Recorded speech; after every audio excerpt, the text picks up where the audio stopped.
Good evening, boys and girls. Welcome back to another Storytime with Mr. Kepke. I hope that you guys had a wonderful Thanksgiving break, and we have 3 weeks until Christmas break. 3 weeks.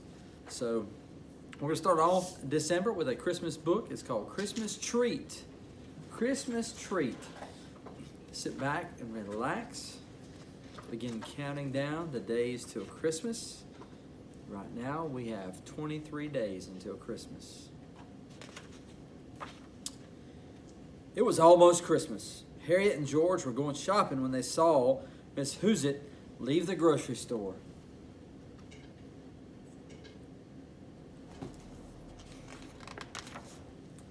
"Hi, Miss Hoositt," said Harriet. "Hi, kids," said Miss Hoositt. "No time to talk. I'm off to do my holiday baking. Now be sure to stop over for a Christmas treat." Miss Hoositt rushed away. "Oh no, Miss Hoositt's going home to bake," said George. "That can only mean one thing," said Harriet.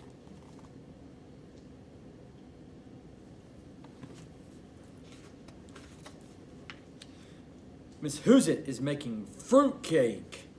Remember last year Miss Hoositt made us try a piece right in front of her," said George. "Do you think they liked it?"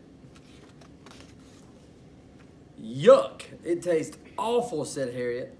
"And I almost broke a tooth." "Remember when you dropped Miss Hoositt's fruitcake on your foot?" said Harriet. "Ouch, that really hurt," said George.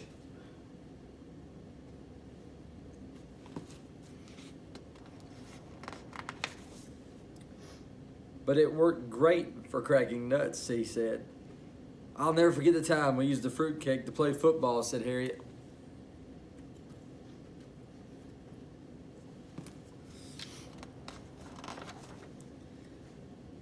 "It almost hit your little brother," said George. "That was a close call," said Harriet. "Wow, fruitcake can be dangerous." "There's only one thing for us to do this Christmas," said Harriet. "Avoid Miss Hoositt and her fruitcake," said George.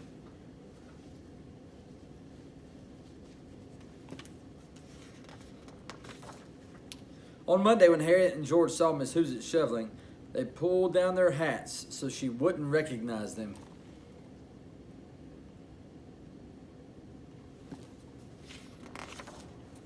On Tuesday, when Harriet was helping her dad put up Christmas lights, Miss Hoositt looked out of her window. So Harriet ducked behind a bush.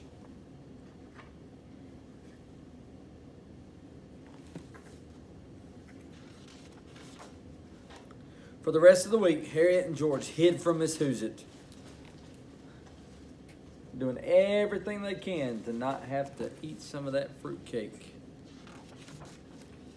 By Friday, they were exhausted, but it was worth it to avoid Miss Hoositt's fruitcake.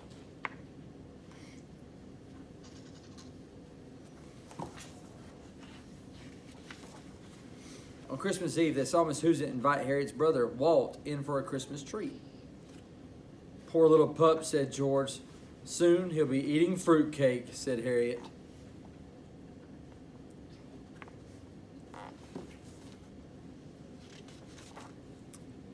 When Walt finally came out of Miss Hoositt's house, Harriet asked, "How was the fruitcake?"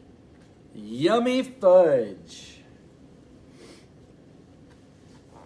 So it wasn't fruitcake after all. They had been avoiding Miss Hoositt for nothing. "Miss Hoositt made fudge this year," said George. Before Walt could answer, Miss Hoositt opened the door. "Well, there you two are," she said. "Come in for a Christmas treat." "Okay," said Harriet.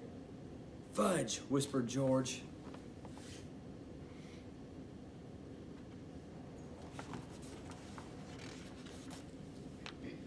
"I made a big batch of fudge this year," said Miss Hoositt. "Oh, boy," said Harriet. "But I could never find you two. And my fudge is all gone. But don't worry, I still have a Christmas treat for you." You think they're worried now? They avoided her and didn't get the fudge. Now they look a little scared. "Last year's fruitcake. Eat up and Merry Christmas," said Miss Hoositt. So, that was a wonderful book this evening. It was very, very funny. How I ended up coming back to get old Harriet and George, them avoiding Miss Hoositt all week long when they could have gotten fudge. And they ended up with last year's fruitcake. I hope that you guys have a wonderful, wonderful night, and I love you very, very much.